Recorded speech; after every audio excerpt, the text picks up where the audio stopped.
নমস্কার দর্শক বন্ধু, বকেয়া নিয়ে একটা গুরুত্বপূর্ণ আপডেট এবং খবর কিন্তু চলে এসেছে। তারপর খবর শুনে কিন্তু দেখতে পাচ্ছেন খুব শীঘ্রই কিন্তু জাজমেন্টের ডেলিভারি রাজ্য সরকারি কর্মচারীদের জন্য কিন্তু একটা বড় সড়ো খবর কিন্তু চলে এসেছে।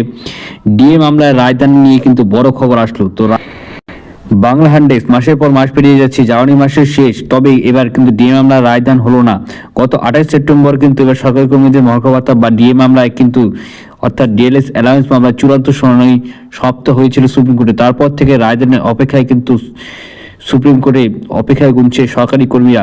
তো রাজ্য সরকারি কর্মচারী অর্থাৎ স্টেট গভর্নমেন্ট এমপ্লয়িজের প্রায় কিন্তু তারা কিন্তু 4 মাস অতিক্রান্ত হতে চললেও কিন্তু মামলা কিন্তু রায়দানের সামনে না আসায় কিন্তু তারা অত্যন্ত হতাশ এবং দুর্ভাগ্যজনক তাদের জন্য কিন্তু এই বিষয়টি হতাশা কিন্তু বাড়ছে সরকারি কর্মীদের মধ্যে। তবে এরই মধ্যে কিন্তু আশার আলো আসলো।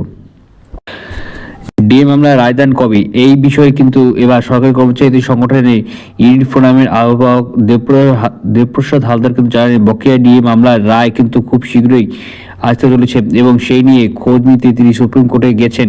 তিনি বলেন যে এবার ইউনিট ফোরামের আইনজীবী করুণা নন্দী জানিয়েছেন খুব শীঘ্রই এবার জাজমেন্টের ডেলিভারি হবে।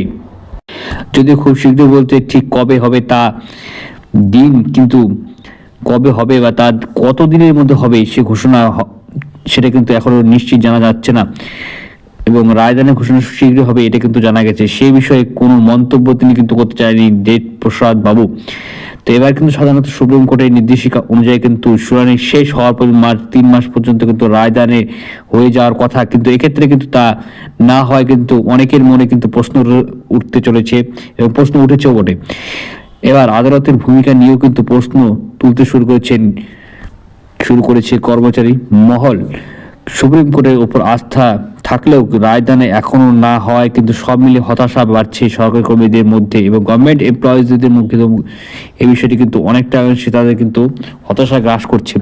সাম্প্রতিক এই রায়দানের বিষয়টি কনফেডারেশন অফ স্টেট গভর্নমেন্ট এমপ্লয়িজের সাধারণ সম্পাদক মলয় মুখোপাধ্যায় বাবু কিন্তু জানিয়েছেন যে আইনজীবী বিকাশ রঞ্জন ভট্টাচার্য বলেছেন যে সাধারণ একটা রিজার্ভ মামলা 3 মাসের মধ্যে কিন্তু ঘোষণা করার কথা। এখন বিচারকদের ব্যাপার, তারা যদি বলেন আরো বেশি সময় লাগবে তো লাগবে,